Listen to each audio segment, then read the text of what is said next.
Welcome back, Alpha Hunters. The markets are closed for the first trading day of March the 1st of 2024. And yeah, let's talk about what went on this week. It's going to be a pretty quick one because, we're just steamrolling higher. It's not really much to watch out for. There's a few things that be a little bit cautious on.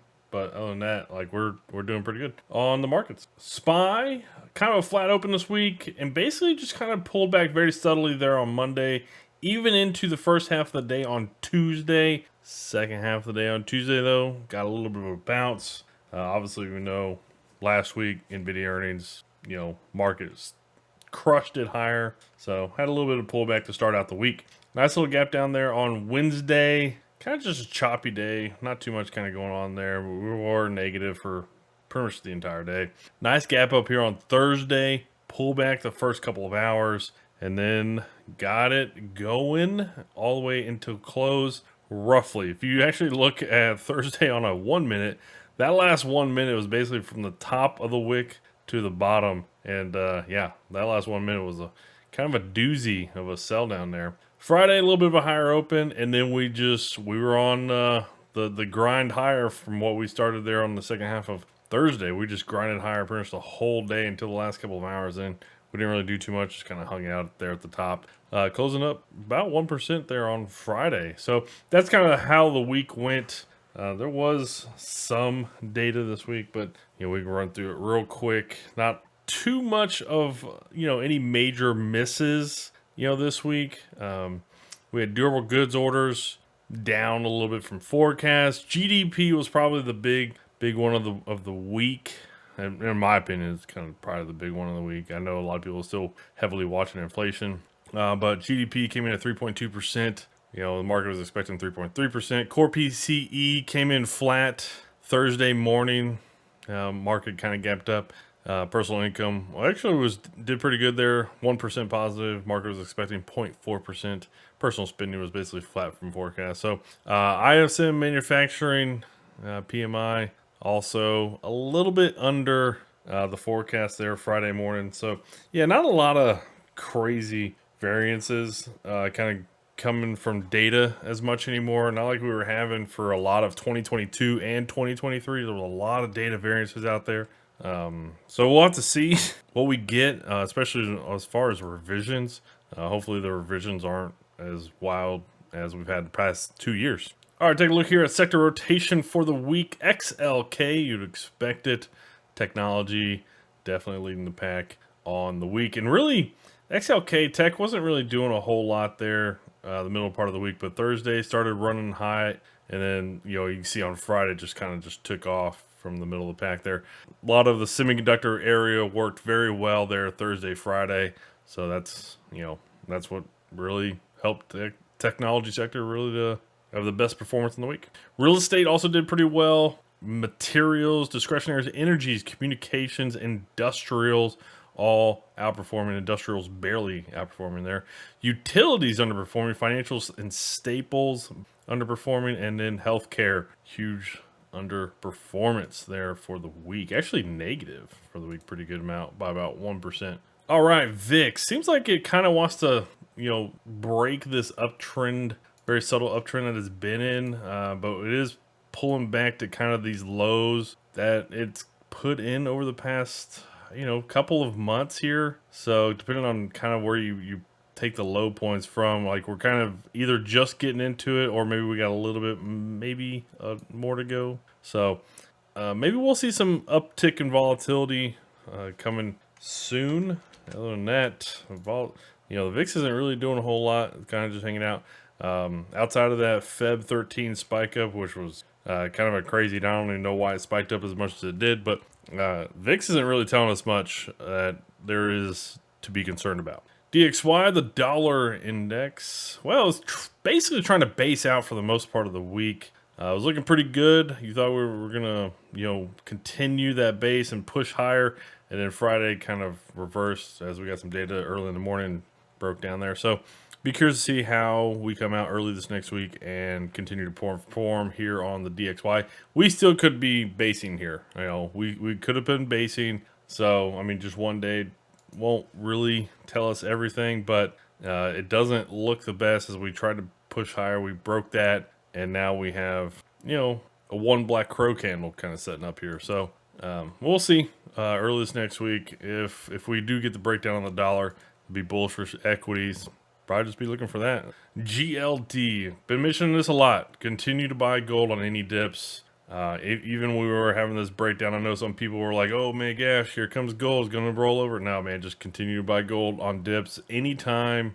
Gold has not really been breaking down, even when dollar has been bullish as much. Yes, it still does do that kind of relationship, but there's been a lot of days where gold just has pops and dollar's kind of flat, or even maybe even up a little bit, and we kind of saw that towards the end of this week where dollar was up and gold popped, right? And we had a little pop here on gold on the GLD, and there you go. We got a nice solid move to start the month of March on Friday. Dollar coming down, gold popping, looking pretty good. Gold probably going to be looking really good just to continue going into the future. Even if dollar does push higher, I would expect gold to not really be rolling over super aggressive. Speaking of super aggressive, 10-year yield. Well, this thing looked like it was going to hold this consolidation and start to push up higher towards the end of the week. And then we had this breakdown here, especially on Friday, go into the intraday timeline. When we got this data, the manufacturing data that we got early Friday morning, 30 minutes after the market opened, yeah, I kind of had this breakdown. And the thing I'm going to say about that is I'm just going to go back to the data here real quick. So this ISM manufacturing PMI, some of this manufacturing type data, it is super weird because a lot of that stuff is from an economy in the US from like a long time ago, right? Not to say it's irrelevant, because it's not irrelevant, but for many years, even the past couple of decades while I've been in finance, a lot of people said it's just it's an irrelevant metric. It's okay to kind of monitor it, but it's not all that important. So the fact that the market reacted to it as much as it did today, I don't know. Kind of interesting that they say, "Oh, this time it's important." I don't know. Just kind of weird. Whenever somebody says it's never important, and then all of a sudden they handpick it and say, "Oh yeah, this time it's very important." It's just kind of a weird smell you kind of get on the vibe check. So we'll see what happens as we go into next week. But I'll talk a little bit more about kind of what the market price action kind of looks like. 10 and 2 inversion. Yeah, inversion yield looks like it's ticking higher. Not much else to say. It looks like it is just slowly grinding throughout this week. All right. HYG still just kind of consolidating sideways. If you're wondering why, wow, I mean, yields dropped off pretty good there on Friday. Well, HYG, you'll see some of the other bond prices. Why weren't they more bullish? Well, it's because they paid a dividend on Friday. So, yeah, that's about the big one. They paid a dividend. So not much else you can do. It is a dividend gap. So, still here consolidating sideways. So we'll see how this kind of goes in the next week. The yields, continue to drop off and roll over. Probably expect bond prices to continue to go higher. It's also looking at the LQD here. You can see kind of what I'm talking about. Gap down, dividend payout. But they had a nice strong day intraday as the yields rolled over. And the same thing kind of with the TLT. Nice gap down. They traded back higher as the yields rolled over. So TLT looked like it's trying to base. I mean, we'll see what happens. It's not like yields have completely broken down. Not to say that they're not going to. They don't look great. But, I mean, bond prices will benefit if yields roll over. So we'll see as we go into next week. And next week on data, let's just go ahead and get this out the way.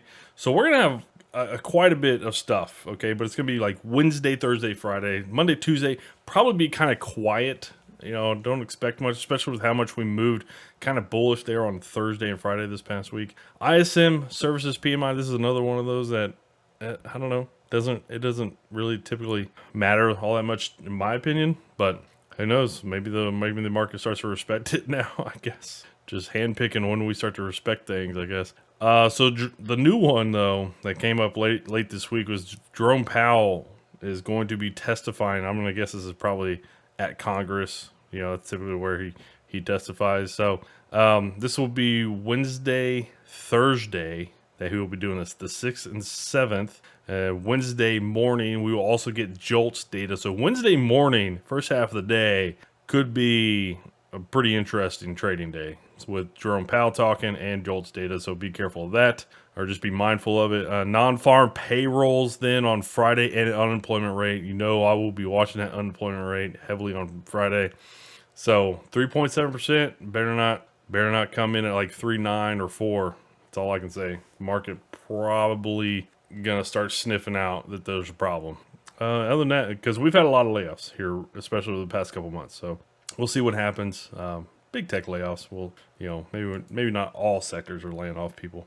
Anyways, taking a look at a lot of these different ETFs. So the RSP kind of emission is slowly breaking through this consolidation range that it had December and January. Finally getting through there. Has been a choppy go getting through here, but starting to gain that steam, kind of getting out of here, looking pretty good. This solid line I have up here, that is the previous all-time high. So we are making our way. We are really close to getting that. We will probably get that this next week. So RSP, equal weight SP 500, gonna be getting it all-time high territory probably this next week. We are not far. Let's see just how far that is. It is 0.6%. So yeah, not even 1%. And probably seeing all-time highs. DIA, the Dow Jones Industrial Average. Well, this thing just kind of slowly grinding higher. Not much else to say. Probably gonna be looking pretty good. Yeah, that's about it. They all kind of have this slow grind to them. Some of them, IWM, RSP, kind of have a little bit more of this base out here over the past couple months, starting to ramp up here. IWM looking pretty good here. This is a very important zone, an easy breakthrough to the 206 area. You really wanted to get through this level, maybe to like 208, and say, okay, we've gotten through this zone. Then you're probably gonna be looking for a pullback, probably take it higher.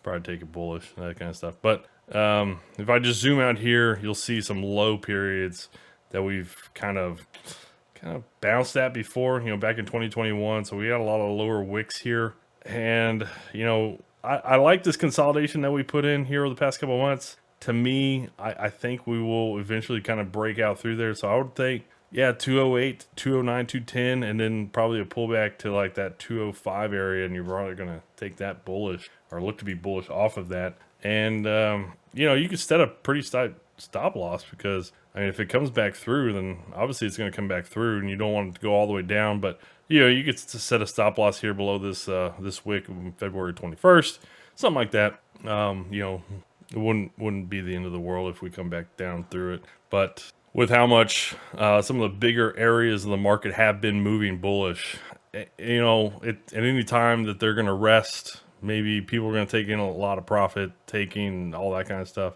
Maybe we will have a false breakout here. It's possible. Speaking of the bigger areas of the market, take a look at these Qs. Man, these Qs, woo, what a day on Friday. Up 1.5%, looking pretty good. I did this week move the stop loss up to the lower ends of this week. I actually did that on Thursday. Kind of talking about that on the live stream. So this looks pretty good.